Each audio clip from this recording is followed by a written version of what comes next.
तो हेलो दोस्तों, हम शुरू करते हैं UP triple S video block development officer ग्राम विकास अधिकारी। ठीक है, तो जो 2018 का री एग्ज़ाम होने जा रहा है वीडियो का। ठीक है, तो हम 2023-24 का चैप्टर वाइज सॉल्यूशन देखेंगे।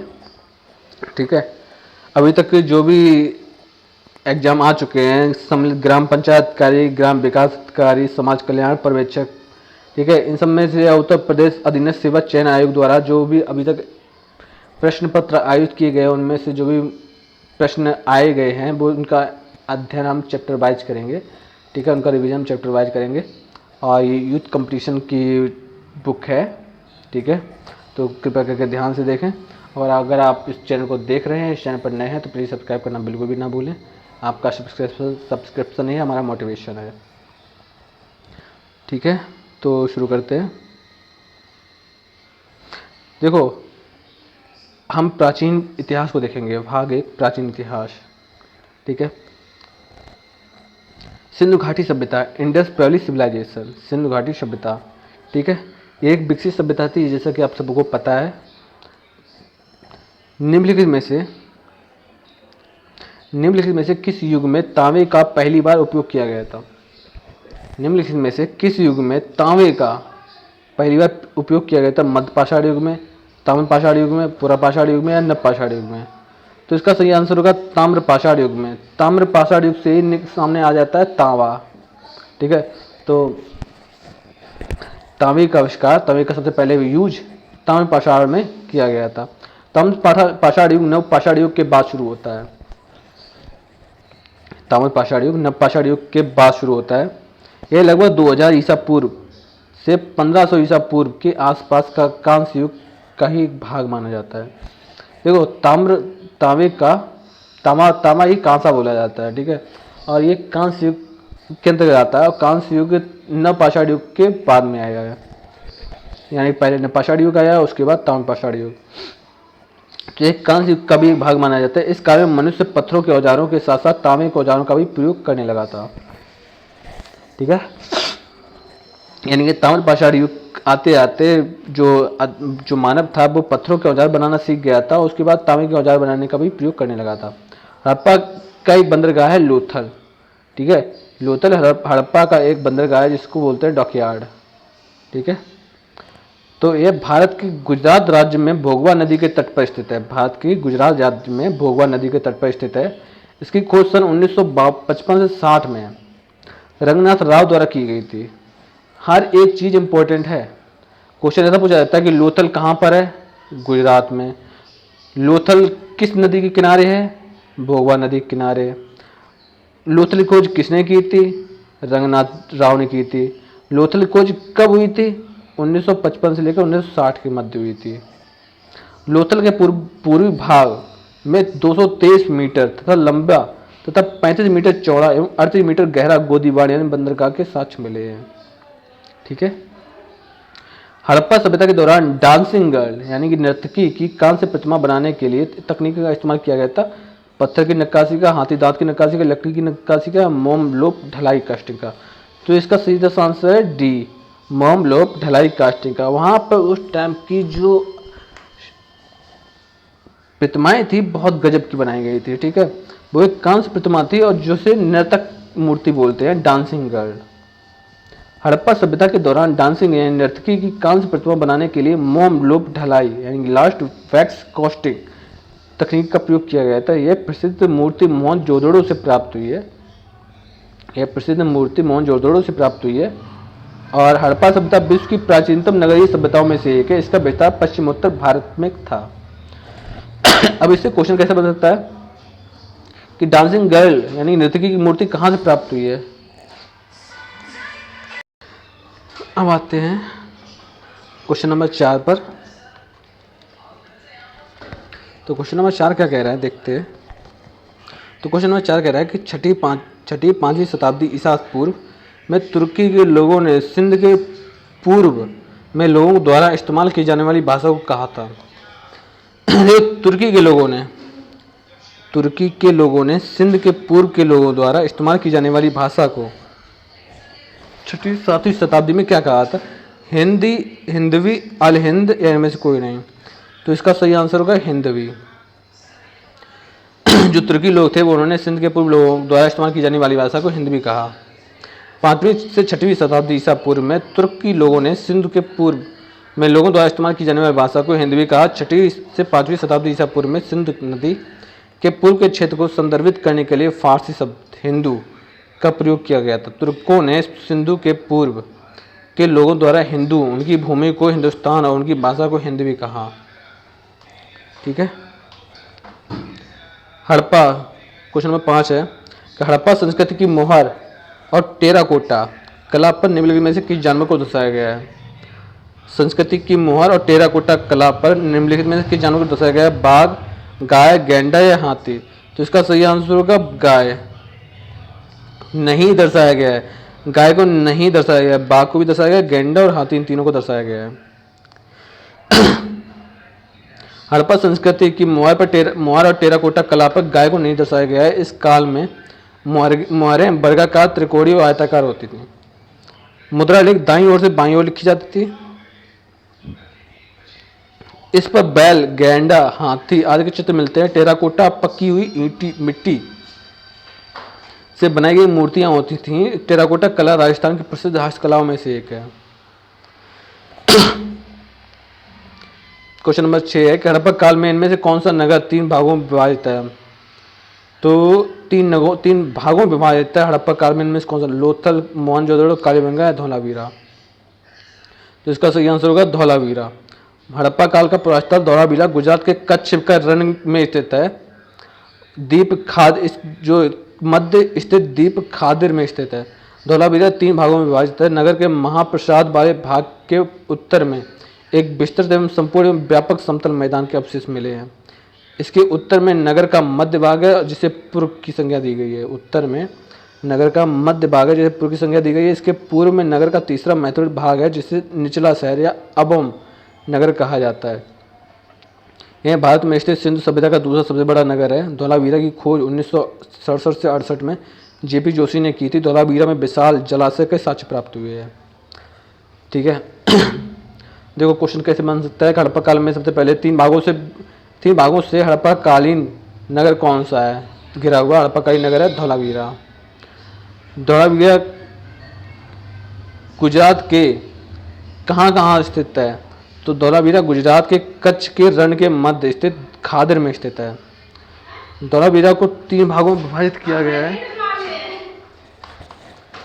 धौलावीरा को 3 भागों में विभाजित किया गया है। नगर के महाप्रसाद वाले भाग के उत्तर में एक विस्तृत, संपूर्ण एवं व्यापक समतल मैदान के अवशेष मिले हैं। इसके उत्तर में नगर का मध्य भाग है जिसे पूर्व की संज्ञा दी गई है। इसके पूर्व में नगर का तीसरा महत्वपूर्ण भाग है जिसे निचला शहर या अबोम नगर कहा जाता है। यह भारत में स्थित सिंधु सभ्यता का दूसरा सबसे बड़ा नगर है। धौलावीरा की खोज 1968 से 68 में जेपी जोशी ने की थी। धौलावीरा से विशाल जलाशय के साक्ष्य प्राप्त हुए हैं। क्वेश्चन नंबर 7 है कि निम्नलिखित में से कौन सा सिंधु घाटी की सभ्यता से संबंधित स्थल नहीं है? सिंधु घाटी की सभ्यता से संबंधित स्थल नहीं है तो कालीबंगा, पाटलिपुत्र नहीं है, बाकी तीनों है। कालीबंगा, रोपड़ और लोथल है। लोथल से प्राप्त वस्तुएं युगल समाधि। लोथल से प्राप्त वस्तुएं युगल समाधि, पत्तन, घोड़े का अवशेष, धान का भूसा तथा वृत्ताकार अग्निवेदिका। रोपड़ से प्राप्त वस्तुएं तांबे की कुल्हाड़ी, मानव कंकाल के साथ कुत्ता। कालीबंगा से जुते हुए खेत, अग्निकुंड आदि के अवशेष प्राप्त हुए हैं। पाटलिपुत्र मौर्य साम्राज्य की राजधानी थी। पाटलिपुत्र मौर्य साम्राज्य की राजधानी थी जहां तृतीय बौद्ध सभा आयोजित की गई, जिसके अध्यक्ष मोगल पुत्र तिस थे जो कि शासक अशोक से संबंधित थे। अतः पाटलिपुत्र सिंधु घाटी सभ्यता से संबंधित नहीं है। मोहनजोदड़ो शब्द का अर्थ है मृतकों का टीला या mount of the dead. Sindhu घाटी सभ्यता एक नगरीय सभ्यता थी। इसमें मोहनजोदड़ो सिंधु घाटी सभ्यता का एक प्रमुख नगर है। यह पाकिस्तान के सिंध प्रांत के लरकाना जिले में सिंधु नदी के दाहिने तट पर स्थित है। मोहनजोदड़ो शब्द का अभिप्राय मृतकों का टीला यानी कि माउंट ऑफ द डेड होता है। सिंधु घाटी सभ्यता में प्राप्त बृहद स्नानागार मोहनजोदड़ो से ही प्राप्त हुआ है। सिंधु घाटी सभ्यता से बृहद स्नानागार मोहनजोदड़ो से ही प्राप्त हुआ है, जिसके मध्य स्नान कुंड लगभग 7.01 मीटर चौड़ा और 11.89 मीटर लंबा तथा 2.44 मीटर गहरा है। सिंधु घाटी सभ्यता की लिपि भावात्मक चित्रात्मक है, भाव चित्रात्मक है। यह लिपि दाएं से बाएं ओर लिखी गई। सिंधु घाटी सभ्यता के बारे में इनमें से कौन सा कथन सत्य है? सिंधु लोग कपास का उत्पादन करने वाले पहले थे। उन्होंने लकड़ी के बक्से में अनाज भंडारित किए। सिंधु घाटी सभ्यता पंजाब, सिंधु बलूचिस्तान, गुजरात, राजस्थान और पश्चिम बंगाल के कुछ हिस्सों को कवर करती है। सिंधु लोग कुत्ता, बिल्लियों, घोड़ों के बड़े पैमाने पर पालते थे। सिंधु घाटी सभ्यता के बारे में इनमें से कौन सा कथन सत्य है? ठीक है, सिंधु लोग कपास का उत्पादन करते थे। अब देखो एक्सप्लेनेशन देखते हैं इसका। मोहनजोदड़ो एवं अन्य स्थलों पर पाए गए सूती वस्तुओं के रेशों से इस बात का पता चलता है कि कपास की खेती भी की जाती थी। इस सभ्यता के परिपक्वता के चरण से कम 2000 वर्ष पूर्व के मेहरगढ़ पुरास्तर पर कपास के अवशेष प्राप्त हुए। सर्वप्रथम यहीं के निवासियों ने कपास की खेती प्रारंभ की थी। ऐतिहासिक काल में मेसोपोटामिया में कपास के लिए सिंधु शब्द का प्रयोग किया जाने लगा तथा यूनानियों ने इसे सिंडन कहा, जो सिंधु का ही रूपांतरण है। हड़प्पाई लोगों को कुल 9 फसलें ज्ञात थीं। गेहूं की 3 फसलें और जौ की 2 फसलें। कपास भी उन्हें प्राप्त था। खजूर, तरबूज, मटर, राई, सरसों और तिल इन सबसे वो परिचित थे। सिंधु सभ्यता के लोग अनाज को रखने के लिए मिट्टी के बड़े बर्तन का प्रयोग करते थे। पश्चिम बंगाल में सिंधु घाटी सभ्यता का कोई प्रमाण नहीं मिला है। यद्यपि घोड़े के प्रमाण तो मिले हैं, लेकिन उसको पालने के प्रमाण नहीं मिले हैं। अर्थात ऑप्शन नंबर ए सही है कि हाँ, ये इसको कपास कह सकते हैं कि सिंधु लोग कपास के उत्पादन करने वाले पहले थे, यानी लोगों ने कपास सर्वप्रथम उत्पादन किया। हड़प्पा सभ्यता के एक हिस्से लोथल की खुदाई की खोज किसने की थी? हड़प्पा सभ्यता के एक हिस्से लोथल की खुदाई खोज किसने की थी? तो लोथल की खोज राखलदास बनर्जी ने की थी, या दयाराम साहनी, एस.आर. राव या आर.एस. बिष्ट। ठीक है, तो इसका सही आंसर देखते हैं क्या होता है। तो लोथल की खोज सिंधु सभ्यता का एक प्रमुख स्थल है। लोथल को टीला अहमदनगर गुजरात जिले के सरगवल नामक ग्राम में भोगवा नदी के तट पर स्थित है। 1955 से 1960 के मध्य आर राव के निर्देशन में वहाँ खुदाई की गई। यहाँ के नगर 2 भागों में विभाजित थे।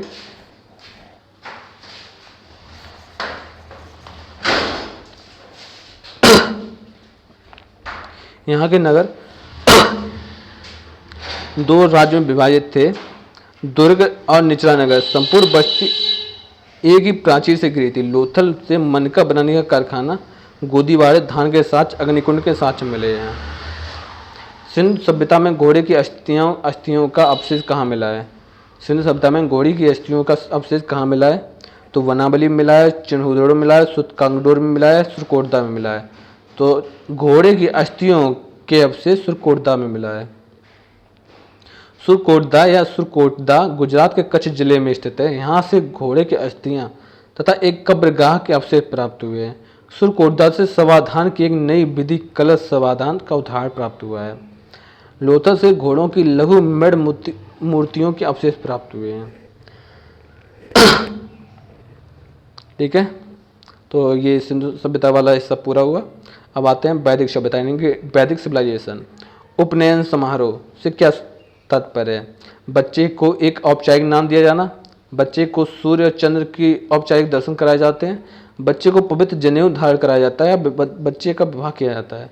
तो बच्चे को पवित्र जनेऊ धारण किया जाता है, जिसको बोलते हैं उपनयन संस्कार या उपनयन समारोह में। उपनयन संस्कार को यज्ञोपवीत संस्कार के नाम से जाना जाता है। उपनयन संस्कार को यज्ञोपवीत संस्कार के नाम से जाना जाता है। इसमें बच्चे को पवित्र जनेऊ यानी अज्ञोपवीत धारण कराया जाता है। इसमें 3 धागे होते हैं, जिन्हें सत्य, रज और तम प्रतीक माना जाता है। सत्य, रज और तम। प्राचीन समय में आज के समय से में इस संस्कार का स्वरूप बिल्कुल बदल चुका है। पहले इस संस्कार को शुद्धिकरण संस्कार के नाम से जाना जाता था। ठीक है, पहले इस संस्कार को शुद्धिकरण संस्कार के नाम से जाना जाता था, जिसके उपरांत शिष्य गुरु के साथ आश्रम में रहकर शिक्षा ग्रहण करते थे।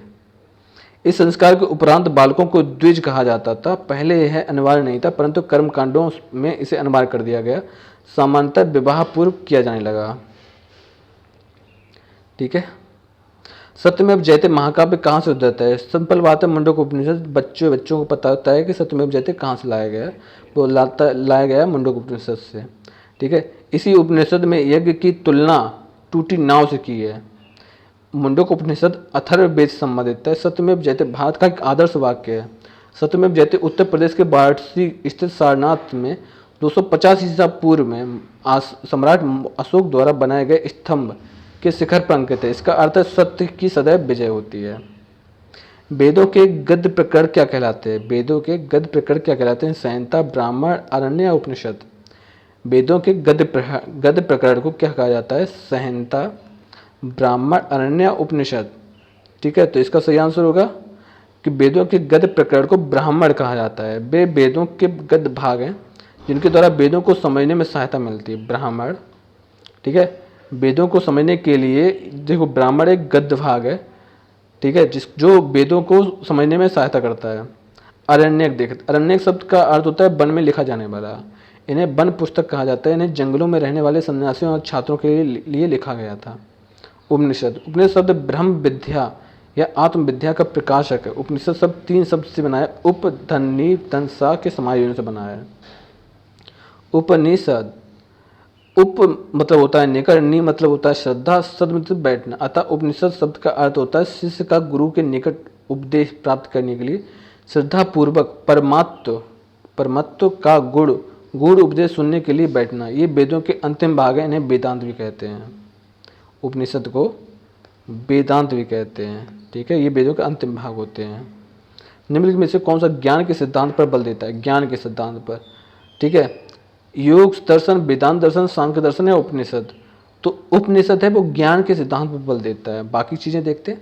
उपनिषद हिंदू धर्म का महत्वपूर्ण श्रुति ग्रंथ है। ठीक है, ये सुनने का ग्रंथ है।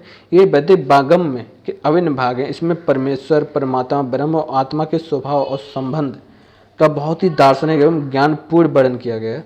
दुनिया के कई दार्शनिक उपनिषद को सबसे अच्छा ज्ञानकोश मानते हैं। ये संस्कृत जुड़े 17वीं शताब्दी में दारा सिको ने उपनिषदों का फारसी अनुवाद सिर अकबर नाम से किया था। दारा सिको ने सिर अकबर नाम से उपनिषद का फारसी अनुवाद कराया था। ऋग्वेद में निम्नलिखित में से किस देवता की सर्वाधिक महत्ता का वर्णन होता है? ऋग्वेद में वरुण की, इंद्र की, अग्नि की या शिव की? तो ऋग्वेद में इंद्र को सबसे ज़्यादा माना जाता है। तो ऋग्वेद प्राचीनतम वेद है जिसमें 10 मंडल, 1028 सूक्त और 10,580 ऋचाएँ हैं। ऋग्वेद के पढ़ने वाले ऋषियों को होत्र कहा जाता है। इसमें सर्वाधिक वर्णन इंद्र का है। इंद्र के लिए 250 तथा अग्नि के लिए 200 ऋचाओं की रचना की गई है। इंद्र को वृत्तासुर, हंता, पुरावे, पुरंदर, सोमापा, मदबान आदि नाम से उद्घोषित किया गया है। प्राचीन वेद कौन सा है? प्राचीन वेद है ऋग्वेद। ऋग्वेद आर्यों का सबसे प्राचीन वेद है, प्राचीन ग्रंथ है। इसकी रचना संभवतः सप्त सैंधव प्रदेश में हुई थी। ठीक है, इसकी सबसे पहले रचना कहाँ हुई थी? सप्त सैंधव प्रदेश में हुई थी। इसके वेदों का संकलन महर्षि द्वापरयन यानी वेद व्यास ने किया था। ऋग्वेद के काल के संबंध में विद्वानों में मतभेद है। बाल गंगाधर तिलक वैदिक सभ्यता का आरंभ 6000 ईसा पूर्व मानते हैं, जबकि याकोवी 4500 ईसा पूर्व से 2500 ईसा पूर्व तक और मैक्स मूलर का मत है कि ऋक संहिताओं का काल 1200 ईसा पूर्व से लेकर 1000 ईसा पूर्व तक था। निम्नलिखित में से किस भारतीय पुरातन ग्रंथ में अपराध और अपराधी का जिक्र होता है? अपराध और अपराधी का जिक्र होता है अर्थशास्त्र, मनुस्मृति, न्याय मीमांसा या उपयुक्त सभी? तो इसका सही आंसर है उपयुक्त सभी। अपराध और अपराधी का जिक्र अर्थशास्त्र में भी होता है, मनुस्मृति में और न्याय मीमांसा में, इन सब में होता है। अर्थशास्त्र, मनुस्मृति, न्याय मीमांसा ग्रंथों में अपराध और अपराधी का जिक्र आता है। अर्थशास्त्र कौटिल्य द्वारा रचित है, जबकि जिसमें राजा के कर्तव्य, विस्तृत कर प्रणाली और सामाजिक स्थिति पर प्रकाश डाला जाता है। मनुस्मृति हिंदू धर्म ग्रंथ का सबसे प्रधान ग्रंथ है। ऋग्वेद में मनु को मानव जाति का पिता कहा जाता है। ऋग्वेद में मनु को मानव जाति का पिता कहा जाता है। सतपथ ब्राह्मण और तैत्तिरीय ब्राह्मण के ब्राह्मण मूल पाठ हैं। सतपथ ब्राह्मण और तैत्तिरीय ब्राह्मण हैं सामवेद के, अथर्ववेद के, ऋग्वेद के, यजुर्वेद के। सतपथ ब्राह्मण और तैत्तिरीय ब्राह्मण है यजुर्वेद। ठीक है, वेद और उनके ब्राह्मण निम्नलिखित हैं। ऋग्वेद, ऐतरेय ब्राह्मण और कौशिकी ब्राह्मण। ठीक है, इसको कैसे याद रखेंगे? ऐतरेय ब्राह्मण और कौशिकी ब्राह्मण। ठीक है, ऋग्वेद। अब इसको कैसे याद रखें? कौशिकीय, ऐतरेय, शुक्ल यजुर्वेद। शुक्ल से सतपथ ब्राह्मण, सा से साप देख सकते हो। शुक्ल यजुर्वेद से सतपथ ब्राह्मण। कृष्ण यजुर्वेद से तैत्तिरीय ब्राह्मण। ठीक है, कृष्ण यजुर्वेद से तैत्तिरीय ब्राह्मण। देखो इसमें आधा शाह है, इसमें आधा ता है, इसमें रा है, इसमें भी रा है। ठीक है, ठीक है। तो इससे शायद आप उम्मीद लगा सकते हो कि, या हिंट लगा सकते हो, कृष्ण यजुर्वेद से तैतृय ब्राह्मण आएगा। सामवेद, सामवेद पंचविध ब्राह्मण या तांडव जैमिनी है, पंचविध ब्राह्मण, ठीक है। अथर्ववेद है गोपद ब्राह्मण। आप इससे लगा सकते हो, अथर्व है ना, इसमें था है, इसमें भी था है, ठीक है। तो गोपद और सतपथ में भी है, लेकिन आप इसमें कंफ्यूज मत होना। ये शुक्ल है, शुक्ल यजुर्वेद है, ये सतपथ यजुर्वेद है, ठीक है। इसमें सा पहले आया है और सा इसमें पहले है, तो इसमें आप कंफ्यूज मत होना। तो अथर्ववेद है गोपद ब्राह्मण। ऋग्वेद में निहित गायत्री मंत्र किस देवता को समर्पित है? ऋग्वेद में निहित गायत्री मंत्र अग्नि को है, मारुत को है, इंद्र को या सावित्री को है? तो ऋग्वेद में निहित गायत्री मंत्र सावित्री को निहित है।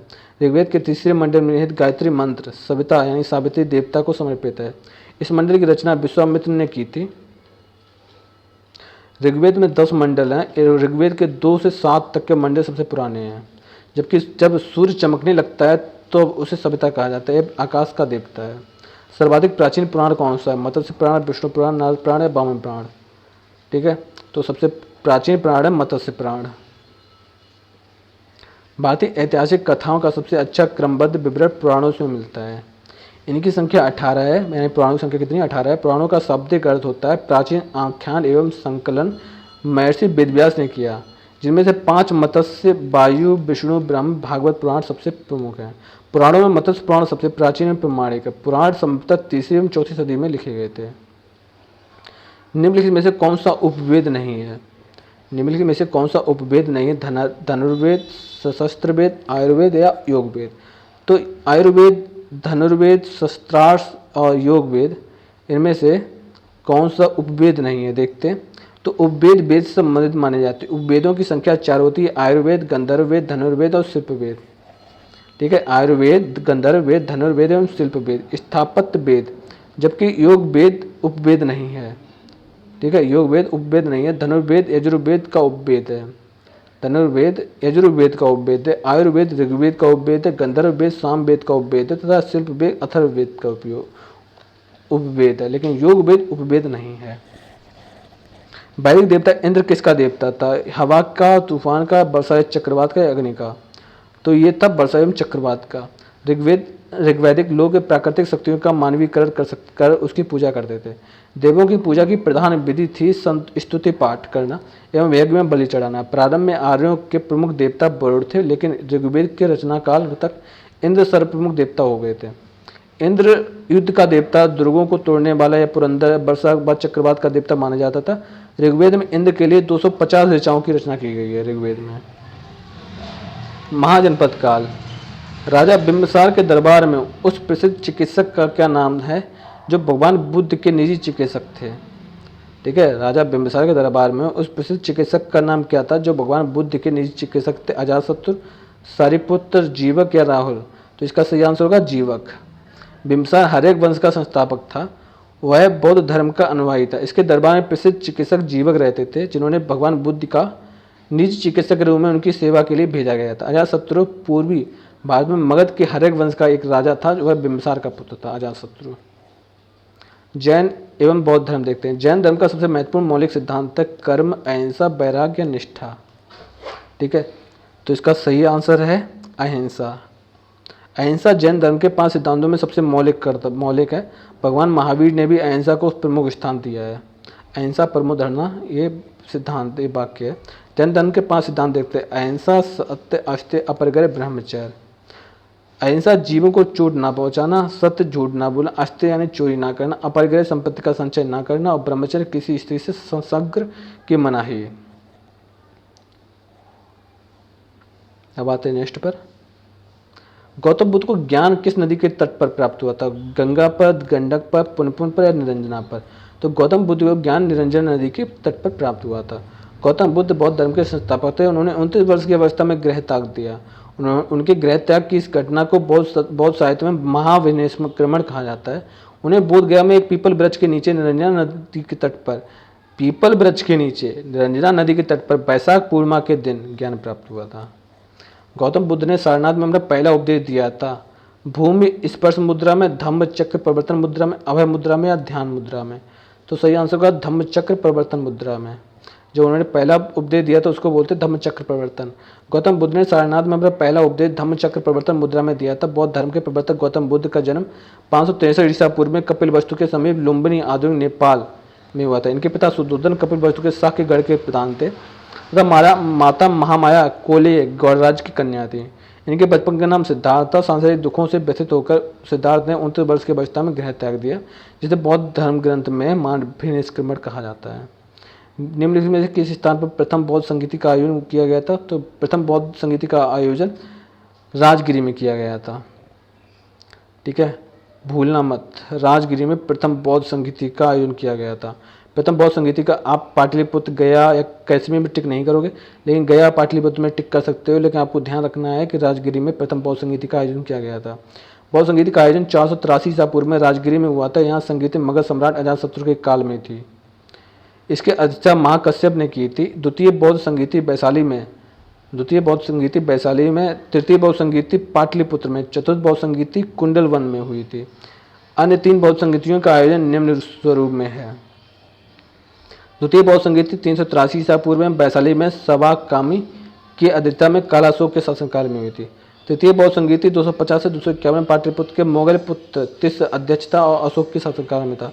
चतुर्थ बौद्ध संगीति प्रथम शताब्दी ईसा पूर्व में कुंडलवन यानी कश्मीर के वसुमित्र की अध्यक्षता में कनिष्क के काल में हुई थी। छठी शताब्दी ईसा पूर्व में जैन और बौद्ध धर्म में कितने महाजनपदों का उल्लेख मिलता है? तो जैन और बौद्ध धर्म में 16 महाजनपदों का उल्लेख मिलता है। छठी शताब्दी ईसा पूर्व में जैन और बौद्ध धर्म में 16 महाजनपदों का उल्लेख किया गया। बौद्ध धर्म अगंतर निकाय और जैन ग्रंथ भगवती सूत्र में 16 महाजनपदों का उल्लेख किया गया है। भगवान बुद्ध की 200 फीट ऊंची कांस्य प्रतिमा स्थापित करने का निर्णय लिया गया था। कुशीनगर में, सारनाथ में, श्रावस्ती में या बामियान में? तो कुशीनगर में 200 फीट ऊंची कांस्य प्रतिमा स्थापित करने का निर्णय लिया था।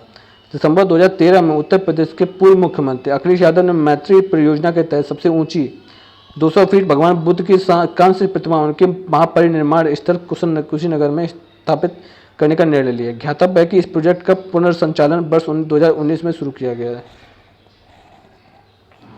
बुद्ध को महापरिनिर्माण कहाँ प्राप्त हुआ है? तो बोध गया में, कुशीनगर में, राजगिर में, वैशाली में। तो बुद्ध को महापरिनिर्माण कुशीनगर में प्राप्त हुआ है। गौतम बुद्ध बौद्ध धर्म के प्रवर्तक थे। इनके जीवन की घटित घटनाओं के स्थल देखते हैं। जन्म लुम्बिनी नेपाल में 563 ईसा पूर्व में। गृह त्याग को मानसक्रमण कहते हैं, ये 534 ईसा पूर्व। ज्ञान प्राप्त हुआ बोध गया बिहार में। मृत्यु महापरिनिर्माण बोलते हैं जिससे जो ये कुशीनगर में 483 में। किस स्मारक से गौतम बुद्ध ने दुनिया के लिए बौद्ध धर्म के अपने दिव्य ज्ञान का प्रचार किया? तो हुमायूं का मकबरा, महाबोधि मंदिर समूह, कुतुब मीनार, लाल किला। सिंपल बात है, इसका महाबोधि मंदिर समूह से इन्होंने दुनिया को ज्ञान का उपदेश दिया। महाबोधि मंदिर बिहार के गया जिले में स्थित है। इसका निर्माण ईसा पूर्व 3री शताब्दी में सम्राट अशोक ने करवाया था। वर्तमान में मंदिर 5वीं और 6ठी शताब्दी में बनवाया गया, जो पूरी तरह से ईंटों से निर्मित है। यहाँ यहीं पर गौतम बुद्ध को वैशाख पूर्णिमा के दिन पीपल वृक्ष के नीचे नर्मदा नदी के तट पर ज्ञान प्राप्त हुआ था। वे बुद्ध कहलाए। बुद्ध बनने के पश्चात सर्वप्रथम उन्हें तपसु और भल्लिक नामक दो बंजारों को बोधगया में ही बौद्ध धर्म की दीक्षा दी और बौद्ध धर्म का प्रचार किया। महाबोधि मंदिर समूह को वर्ष 2002 में यूनेस्को द्वारा विश्व विरासत स्थल घोषित किया गया। गौतम बुद्ध ने चक्र प्रवर्तन सूत्र यानी धम्म चक्र प्रवर्तन सूत्र का उपदेश दिया है। कपिलवस्तु, लुम्बिनी, धम्म चक्र प्रवर्तन, बोध गया, सारनाथ।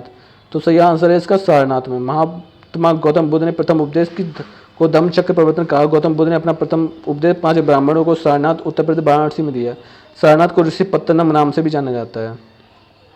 गौतम बुद्ध ने अपने सर्वाधिक उपदेश कौशल देश की राजधानी श्रावस्ती में दिए हैं। कौशल देश की राजधानी श्रावस्ती में दिए सर्वाधिक उपदेश। उस स्थान का नाम बताएं जहां बौद्धों की मान्यता के अनुसार गौतम बुद्ध ने अपनी मृत्यु के बाद परिनिर्वाण प्राप्त किया था। कौसंबी, कुशीनगर, बदायूं या चित्रकूट? तो सही आंसर होगा कुशीनगर। बौद्ध धर्म के प्रवर्तक महात्मा बुद्ध की मृत्यु 80 वर्ष की उम्र में अवस्था में 483 में कुशीनगर यानी कुशीनगर में चुंद यानी लाहौर के यहाँ सूकर मांदा भोजन ग्रहण करने के बाद हो गई थी, जिससे बौद्ध धर्म में महापरिनिर्वाण कहा गया। पाली में बौद्ध ग्रंथों को आमतौर पर त्रिपिटक यानी 3 फोल्ड बास्केट कहा जाता है। इनमें से कौन सा त्रिपिटकों से नहीं है? अभिधम्म पिटक, सुत्त पिटक, उपशाखा पिटक या विनय पिटक? ये नहीं है, बाकी तीनों हैं। बुद्ध ने कोई पुस्तक नहीं लिखी, इनके उपदेश मौखिक ही होते थे। बुद्ध की मृत्यु के बाद उनके शिष्यों ने बुद्ध के उपदेशों को संग्रह त्रिपिटकों में किया। इनकी रचना पाली भाषा में थी। त्रिपिटक में सुत्तपिटक है धर्म संबंधी बातों की चर्चा, अभिधम्म पिटक है दार्शनिक उपचार विचारों का संकलन, विनय पिटक है नीति संबंधी बातें का उल्लेख है। त्रिपिटक में निम्नलिखित में से किससे संबंधित है? जैनियों से, बौद्धों से, सिखों से, हिंदू से, बौद्धों से। त्रिपिटक पाली, त्रिपिटक शब्द का अर्थ होता है तीन पिटारी। बौद्ध धर्म का प्रमुख ग्रंथ है जिसे सभी बौद्ध संप्रदाय महायान, थेरवाद, वज्रयान, मूल सरस्वतावादी आदि मानते हैं। यह बौद्ध धर्म के प्राचीनतम ग्रंथ है जिसमें भगवान बुद्ध के उपदेश संग्रहित हैं। यह ग्रंथ पाली भाषा में लिखा गया और विभिन्न भाषाओं से अनुवादित है। ज्ञान प्राप्त करने के बाद गौतम को किस रूप में जाना जाता है? तो ज्ञान प्राप्त के बाद गौतम को जिन के रूप में जाना जाता है, या बुद्ध के रूप में जाना जाता है, या ज्ञान के रूप में, या बौद्ध के रूप में। तो ज्ञान प्राप्त के बाद गौतम को बौद्ध रूप में जाना जाता है और महावीर स्वामी को जिन के रूप में जाना जाता है। ठीक है, ये चीज़ें आपको याद रखनी है।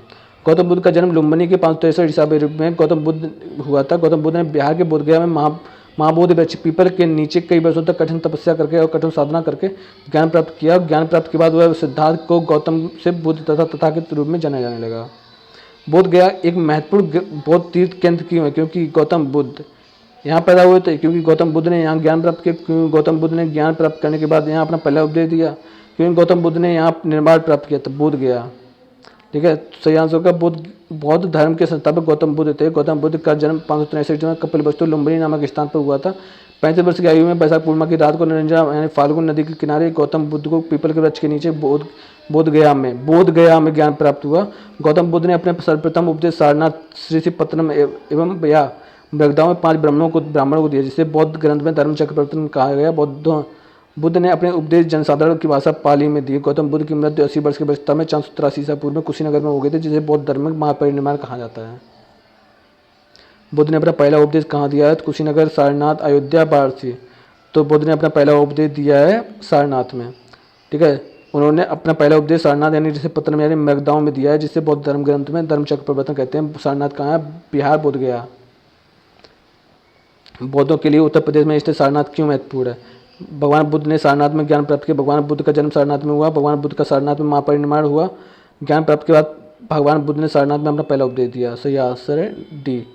गौतम बुद्ध ने ज्ञान प्राप्त के बाद उत्तर प्रदेश के सारनाथ यानी ऋषिपत्तनम में 5 सन्यासी ब्राह्मणों को अपना प्रथम उपदेश दिया, जिसे बौद्ध धर्म में धर्म चक्र प्रवर्तन के नाम से जाना जाता है। यह स्तर बौद्धों के लिए महत्वपूर्ण ज्ञातव्य है कि बुद्ध ने अपने जीवन काल में सर्वाधिक उपदेश कौशल देश की राजधानी श्रावस्ती में दिए। मनुष्य जीवन का सर्वोत्तम ध्येय कैवल्य, जिसका अर्थ होता है दूसरों को शिक्षा देना, दूसरों का अनुसरण करना, इच्छाओं का पर विजय प्राप्त करना, दूसरों की सेवा करना। तो इससे आंसर है इच्छाओं पर विजय प्राप्त करना। केवल का अर्थ होता है इच्छाओं पर विजय प्राप्त करना। केवल अर्थात ब्रह्म विद्या का वह ज्ञान है जो संशय रहित एवं स्थायी हो, या विवेक उत्पन्न होने पर औपाधिक दुख, सुख, अहंकार, प्रारंभ, कर्म और संस्कार के लोप हो जाने से आत्मा के चित्त स्वरूप होकर आवागमन से मुक्त हो जाने की स्थिति को कैवल्य कहा जाता है। 24वें तीर्थंकर थे एवं अंतिम तीर्थंकर थे महावीर स्वामी। महावीर स्वामी जैन धर्म के अंतिम यानी 24वें तीर्थंकर थे। महावीर स्वामी के पहले तीर्थंकर जैन धर्म हुए थे। जैन धर्म के प्रथम तीर्थंकर ऋषभदेव थे। महावीर स्वामी को वास्तविक महावीर कहलाए, जिसका अर्थ होता है कि अपनी साधना से अतुल्य पराक्रम दिखाना। 23वें तीर्थंकर पार्श्वनाथ थे। इन्होंने 4 व्रत दिए, सत्य, अहिंसा, आस्तिक और परिग्रह का प्रदान किया। महावीर स्वामी ने ब्रह्मचर्य नामक 5वां महाव्रत जोड़ा। पहले तीर्थंकर थे ऋषभदेव। ऋषभदेव जैन धर्म के प्रथम तीर्थंकर थे। जैन धर्म में कुल 24 तीर्थंकर हुए। पहले ऋषभदेव, दूसरे अजितनाथ, 22वें अष्टनेमी, 23वें पार्श्वनाथ, 24वें महावीर स्वामी। ऋषभदेव एवं अष्टनेमी का उल्लेख ऋग्वेद में है। अजितनाथ का उल्लेख यजुर्वेद में मिलता है। इस धर्म के महात्माओं की उपाधि तीर्थंकर है। जैन धर्म की 3 रत्न या त्रिरत्न दिए जाते हैं। उन्हें निर्वाण का मार्ग कहा जाता है। वे क्या हैं? सही भाषण, सही ज्ञान और सही आचरण। सही विश्वास, सही ज्ञान, सही विश्वास, सही पथ और सही आचरण। सही विश्वास, सही ज्ञान और सही आचरण। डी इसका सही आंसर है। जैन धर्म के संस्थापक एवं प्रथम तीर्थंकर ऋषभदेव थे। महावीर स्वामी ने जैन धर्म के 24वें अंतिम तीर्थंकर हुए। महावीर स्वामी का जन्म 540 ईसा में कुंडल ग्राम वैशाली में हुआ था। महावीर स्वामी ने अपने उपदेश प्राकृत यानी अधमागधी भाषा में दिए। जैन धर्म के निर्वाण की प्राप्ति के लिए त्रिरत्न का अनुशीलन आवश्यक है। जैन धर्म के त्रिरत्न देखते हैं: सम्यक दर्शन, सम्यक ज्ञान, सम्यक आचरण। जैन धर्म में ईश्वर का मानता नहीं है, इसमें आत्मा को मानता है। महावीर स्वामी पुनर्जन्म एवं कर्मार्थ में विश्वास करते थे। मौर्योत्तर साम्राज्य। निम्नलिखित में से कौन वह व्यक्ति है जिसका नाम देवानप्रिय प्रियदर्शी है? वो है सम्राट अशोक। मौर्य सम्राट अशोक देवानप्रिय प्रियदर्शी भी कहा जाता है। यह बौद्ध धर्म के सबसे प्रतापी राजा थे। उनका शासनकाल 273 ईसा पूर्व में से 232 ईसा पूर्व तक था। राजा कनिष्क के शासनकाल के दौरान दरबारी चिकित्सक था। राजा कनिष्क के दौरान दरबारी चिकित्सक था चरक। ये शुरू से भी एक चिकित्सक थे। पतंजलि भी चिकित्सक थे, लेकिन राजा कनिष्क के दरबार के शासनकाल में दरबारी चिकित्सक था चरक। चरक कुषाण राजा कनिष्क के दरबार में चिकित्सक थे। वे आयुर्वेद के विख्यात विद्वान एवं कनिष्क के राजवैद्य थे। चरक कृत चरक संहिता औषधि शास्त्र के ऊपर प्राचीनतम रचना है। उल्लेखनीय है कि कनिष्क की राजभाषा में नागार्जुन, पार्श्व, पशुमित्र, मात्र, चेट, संग्रक्ष आदि विद्वान निवास करते थे।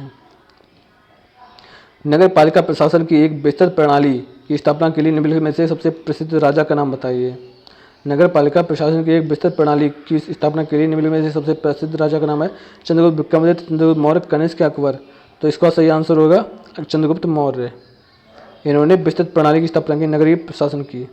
मौर्य काल में नगर पालिका प्रशासन की विस्तृत प्रणाली की स्थापना का श्रेय चंद्रगुप्त मौर्य को दिया जाता है। नगर शासन के लिए एक सभा होती थी जिसका प्रमुख नागरक होता था या पूर्व मुख्य होता था। मैग्नेस्नीज ने पाटलिपुत्र में नगर परिषद की 5-5 सदस्यों वाली 6 समितियों का उल्लेख किया है।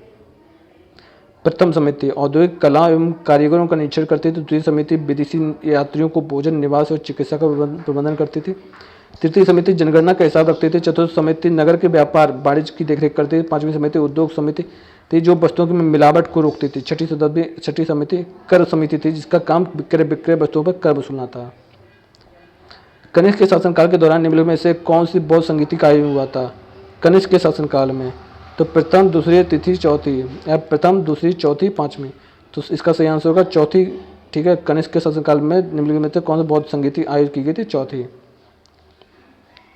इसको भी सी लगभग बोल सकते हो और चौथी को भी सी सही निकलेगा, तो सी यानी कि कनिष्क चौथी। कनिष्क के शासनकाल के दौरान कश्मीर के कुंडलवन नामक स्थान पर बौद्ध धर्म की चतुर संगीति का आयोजन किया गया था। इसकी अध्यक्षता प्रसिद्ध बौद्ध विद्वान वसुमित्र ने की थी तथा अशोक घोष इसके उपाध्यक्ष बनाए गए थे। इस संगीत में बौद्ध त्रिपिटकों के प्रमाणिक पाठ तैयार हुए तथा विभाषा शास्त्र आदि बौद्ध ग्रंथों का संकलन किया गया। इस आयोजन में लगभग 500 विद्वान भिक्षुओं ने भाग लिया। उल्लेखनीय है कि कनिष्क के समय में ही बौद्ध धर्म स्पष्टतः 2 संप्रदायों हीनयान और महायान में विभक्त हो चुका था। मौर्यकालीन भारत के विवरण वाली इंडिका किसने लिखी? मैगनीज ने। मैगनीज, ठीक है, मौर्यकालीन भारत में विवरण वाली इंडिका के लेखक मैगनीज हैं। इस पुस्तक में चंद्रगुप्त मौर्य के शासन समय में के प्रशासन के बारे में लिखित है। मैगनीज है चंद्रगुप्त मौर्य का दरबारी, फायान चंद्रगुप्त विक्रमादित्य और हेनसांग हर्षवर्धन के दरबार में। चंद्रगुप्त मैगनीज ने लिखा इंडिका, फायान लिखा फो की और हेनसांग ने लिखा सी की। चरक संहिता संबंधित है चिकित्सा से। कनिष्क कुषाण वंश के दरबार में चरक रहता था। ये आयुर्वेद का विद्वान है। इनकी प्रसिद्ध रचना चरक संहिता है। इसमें रोगनाशक एवं रोग निरोधक औषधियों को उल्लेख है। संस्कृत भाषा में लिखित है। मौर्य अर्थव्यवस्था मुख्य रूप से थी कृषि अर्थव्यवस्था, व्यापार आधारित अर्थव्यवस्था, उद्योग आधारित अर्थव्यवस्था, युद्ध आधारित अर्थव्यवस्था। तो मौर्य अर्थव्यवस्था थी मुख्यतः कृषि अर्थव्यवस्था। इस काल में न कृषि उत्पादन में वृद्धि हुई बल्कि उद्योग, पशुपालन, व्यवसाय, खनन एवं व्यापार में अति प्रगति हुई। आर्थिक व्यवस्था का आधार कृषि था। धीरे धीरे व्यापार का महत्व बढ़ने लगा। अर्थव्यवस्था की नई भूमि पर कृषि को प्रोत्साहन देने की बात की गई। अशोक के प्रधान शिलालेखों में सबसे बड़ा शिलालेख था। तो अशोक के प्रधान शिलालेखों में सबसे बड़ा शिलालेख था 13वां। अशोक से 273 से 232 ईसा पूर्व के प्रधान शिलालेखों में 13वां शिलालेख सबसे बड़ा है। अशोक के शासनकाल में 8वें वर्ष में होने वाले कलिंग युद्ध का वर्णन मिलता है। अशोक के आक्रमण के दौरान कलिंग यानी पूर्वी प्रांत की राजधानी कौन थी? अशोक के आक्रमण के दौरान कलिंग की राजधानी तक्षशिला, पाटलिपुत्र, उज्जैन या तोषाली। तो इसका सही आंसर है तोसाली। अशोक के आक्रमण के दौरान कलिंग यानी पूर्वी प्रांत की राजधानी तोसाली थी। अशोक ने अपने राज्याभिषेक के 8 वर्ष बाद अर्थात 9वें वर्ष 261 ईसा पूर्व में कलिंग की विजय की। इसका उल्लेख 13वें शिलालेख में मिलता है। इसी युद्ध के बाद अशोक ने धम्म विजय की नीति अपनाई। देवान प्रिय नाम जाना जाता था अशोक। दीवान प्रिय, प्रियदर्शी, बुद्ध शाक्य कहा जाता है अशोक को। रुद्रदामन का जुड़ालेख अवलेख में अशोक का उल्लेख मिलता है। रुद्रदामन के जूनागढ़ अभिलेख में अशोक का उल्लेख मिलता है। निम्नलिखित में से किनके बीच तक्षशिला शहर स्थित है? सिंध और झेलम के बीच, झेलम और चेनाब के चेनाब रावी और रावी ब्यास, तक्षशिला। तक्षशिला सिंधु तथा झेलम नदी के बीच स्थित है। तक्षशिला पाकिस्तान के रावलपिंडी जिले में स्थित है। तक्षशिला प्राचीन काल में गांधार राज्य की राजधानी थी। रामायण के अनुसार भरत ने अपने पुत्र तक्ष के नाम से इसका नाम तक्षशिला रखा। तक्षशिला प्राचीन काल में शिक्षा के लिए विश्वविख्यात रहा है। यहाँ पर तक्षशिला विश्वविद्यालय स्थित है। सम्राट अशोक का कौन सा शिलालेख कलिंग पर उसके विजय का उल्लेख करता है? कलिंग पर उसके विजय का उल्लेख। सम्राट अशोक का प्रथम, चतुर्थ, 10वें या 13वें? तो 13वें में कलिंग विजय पर उल्लेख मिलता है, 13वां। सम्राट अशोक द्वारा बनाए गए 14 शिलालेख प्राप्त हुए हैं, जिसमें से 13वां अभिलेख सबसे बड़ा माना जाता है। 13वें अभिलेख में सम्राट अशोक द्वारा कलिंग पर उसके विजय का उल्लेख मिलता है। नंद वंश के पतन के बाद कलिंग स्वतंत्र हो गया था, अतः सुरक्षा की दृष्टि से कलिंग को जीतना आवश्यक था। इस युद्ध में 1 लाख लोग मारे गए और 1.5 लाख लोग विस्थापित हुए, जिसका अशोक पर गहरा प्रभाव पड़ा। उसने युद्ध की नीति ताकत धम्म नीति लागू की। अशोक का सिंह चतुर्भुज स्तंभ शीर्ष में एक स्तंभ पर था। अशोक का सिंह चतुर्भुज स्तंभ शीर्ष में एक स्तंभ पर था। कन्नौज, गौतम बुद्ध नगर, संभल या सारनाथ? तो सारनाथ। अशोक का सिंह चतुर्भुज स्तंभ शीर्ष सारनाथ से लिया गया। इस स्तंभ में 4 सिंह पीठ से पीठ सटाए बैठे हैं। इसे ही भारत सरकार ने राष्ट्रीय चिन्ह के रूप में स्वीकार किया। चंद्रगुप्त मौर्य के इस प्रसिद्ध राजनीतिक सलाहकार को निम्नलिखित सभी नामों से जाना जाता है। इसके अलावा चंद्रगुप्त मौर्य के इस प्रसिद्ध राजनीतिक सलाहकार को चाणक्य कहते हैं, कौटिल्य, सभी नामों से जाना जाता था। इसके अलावा को निम्नलिखित सभी नामों से जाना जाता है। इसके अलावा क्या है? विष्णुगुप्त भी कहते हैं, लेकिन समुद्रगुप्त नहीं कहते हैं। कौटिल्य को भारतीय राजनीतिक विचारों का जनक माना जाता है। इन्होंने अपनी पुस्तक, इनका अन्य नाम विष्णुगुप्त चाणक्य है। इसने विश्व प्रसिद्ध अर्थशास्त्र का रचना की है, जो कि राजनीतिक, लोकशासन और अर्थशास्त्र की प्रमाणित पुस्तक है। मौर्य वंश की स्थापना में चाणक्य का महत्वपूर्ण योगदान है। कौटिल्य चंद्रगुप्त का प्रधानमंत्री था। कौटिल्य को भारत का मैकियावेली भी कहा जाता है, जबकि समुद्रगुप्त सम्राट जी का महान सम्राट था। इसे भारत का नेपोलियन कहा जाता है। अशोक के कौन से शिलालेख में ब्राह्मी लिपि का प्रयोग नहीं किया गया है? तो ब्राह्मी लिपि का प्रयोग अशोक के कौन से शिलालेख में नहीं किया गया है? तो वो है सहवाजगढ़ी। सहवाजगढ़ी में जो शिलालेख है उसमें ब्राह्मी लिपि का प्रयोग नहीं हुआ है। सहवाजगढ़ी एक गांव एवं ऐतिहासिक स्थल है जो पाकिस्तान के मर्दान जिले में स्थित है। यह स्थल सम्राट अशोक द्वारा स्थापित शिलालेख के लिए प्रसिद्ध है। इस शिलालेख में खरोष्ट लिपि का प्रयोग किया गया है। 30 जनवरी 2004 को यूनेस्को द्वारा इसे ऐतिहासिक स्थल को विश्व विरासत सूची में शामिल किया गया। अशोक के सभी अभिलेखों की भाषा प्राकृत है। लघु शिलालेख, स्तंभ शिलालेख, गुहा लेख की लिपि ब्राह्मी, जबकि वर्तमान भारत से बाहर पाए गए कुछ शिलालेखों की लिपियां भिन्न हैं। सहवाजगढ़ी एवं मनसेरा अभिलेख खरोष्ट लिपि में, तक्षशिला अभिलेख अरमाइक लिपि में, सरकुना यानी कंधार अभिलेख ईरानी एवं अरमाइक लिपि में, लगमान अभिलेख अरमाइक लिपि। निम्नलिखित में से मौर्य कला का सर्वोत्तम प्रतिमान कौन सा है? स्तंभ, स्तूप, चैत्य या बरदारी? मौर्य कला का सर्वोत्तम प्रतिमान चंद्रगुप्त मौर्य तो है स्तंभ। मौर्य काल का सर्वोत्तम प्रतिमान स्तंभ है। मौर्य काल का विकास भारत में मौर्य साम्राज्य के युग में 4वीं या 2वीं शताब्दी के मध्य हुआ है। सारनाथ और कुशीनगर जैसे धार्मिक स्थानों के रूप में स्वयं सम्राट अशोक ने इसकी संरचना की।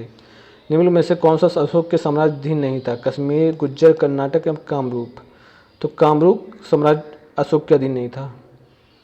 कर्नाटक के मास्की अभिलेख तथा दतिया जिले के गुजरा अभिलेख से ज्ञात होता है कि अशोक का साम्राज्य कर्नाटक का गुजरा तक विस्तृत था। अशोक का कश्मीर पर भी अधिकार था। कल्हड़ की राजतंगड़ी के अनुसार उसने यहाँ पर श्रीनगर को बसाया। गुर्जर शासन का उज्जैन क्षेत्र भी अशोक के अधीन था। कामरूप असम का पुराना नाम है। यह अशोक के साम्राज्य अधीन नहीं था। बृहद सांची स्तूप किस काल में है? बृहद सांची स्तूप गुप्त काल में है या मौर्य काल में या कुषाण काल में या हर्षवर्धन? तो इसका सही आंसर मौर्य काल। बृहद सांची स्तूप का निर्माण सम्राट अशोक ने करवाया था। इसका निर्माण 3वीं शताब्दी में हुआ। सांची मध्य प्रदेश की राजधानी भोपाल के निकट रायसेन जिले में स्थित है। योग दर्शन है पतंजलि। ठीक है, स्वामी रामदेव ये भी योग के हैं। योग दर्शन प्रवर्तक महर्षि पतंजलि। इनका जन्म गोनारद यानी गोनिया से हुआ है। माना जाता है कि वे व्याकरणाचार्य पाणिनि के शिष्य थे। भारतीय दर्शन साहित्य के महर्षि पतंजलि के लिखे हुए 3 ग्रंथ हैं, योग सूत्र, महाभाष्य और आयुर्वेद द्वारा पर ग्रंथ। दी गई जानकारी से राजवंश की पहचान करें। पुष्यमित्र ने इस वंश की स्थापना की।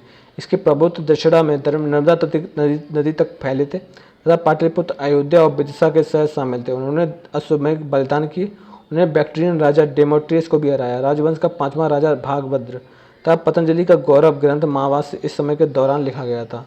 तो वह कड़ राजवंश, दास, चोल या शुंग वंश। तो इसका सही आंसर शुंग वंश। मौर्य वंश के अंतिम राजा बृहद्रथ को उसके सेनापति पुष्यमित्र ने मारकर शुंग वंश की स्थापना की। मल्लिकाग्निमित्रम तथा दिव्यावदान के अनुसार पुष्यमित्र का साम्राज्य उत्तर से हिमालय लेकर बरार, बिरधव तक तथा पश्चिम में पंजाब से लेकर पूर्व मगध तक विस्तृत था। शुंग राजवंश के शासनकाल में ही पतंजलि ने महाभाष्य की रचना की। प्राचीन काल में महान व्याकरणविद पतंजलि किसके समकालीन थे? पतंजलि अशोक के या पुष्यमित्र शुंग के? अशोक के थे। पतंजलि पुष्यमित्र शुंग के समकालीन थे। पश्चिम भारत के महान व्याकरणविद पतंजलि शुंग वंश के संस्थापक पुष्यमित्र शुंग के राजपुरोहित थे। उन्हें पाणिनि के अष्टाध्यायी नामक पुरातन व्याकरण ग्रंथ पर महाभाष्य नामक टीका लिखा। अयोध्या अभिलेख से पुष्यमित्र शुंग के 2 बार अश्वमेध यज्ञ की रचना की जानकारी प्राप्त होती है, जिन्हें संपन्न कराने के लिए का श्रेय महर्षि पतंजलि जाता है। कनिष्क प्रथम के शासनकाल के दौरान कौन सा प्रसिद्ध आयुर्वेद विद्वान था? कनिष्क प्रथम के तो चरक था। चरक के महर्षि एवं आयुर्वेद विद्वान के रूप में विख्यात भी कुषाण राजवंश के राजवैद्य थे। इन्होंने आयुर्वेद के पिता के रूप में जाना जाता है। इनके द्वारा रचित चरक संहिता एक प्रसिद्ध आयुर्वेद ग्रंथ है। एक कुषाण साम्राज्य के संस्थापक कनिष्क के प्रथम दरबारी थे।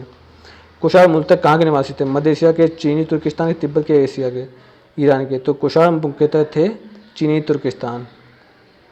कुषाण मुख्यतः चीनी के तुर्किस्तान के निवासी थे। चीन पर कब्जा करने में असफल होने के कारण वे मध्य एशिया में जाकर बसे। ये यूची जात के थे। यूची जात के थे। कुषाण में सबसे महत्वपूर्ण कनिष्क था, जिसने भारत पर शासन किया। पेशावर और मथुरा में इसने अपनी राजधानी बनाई।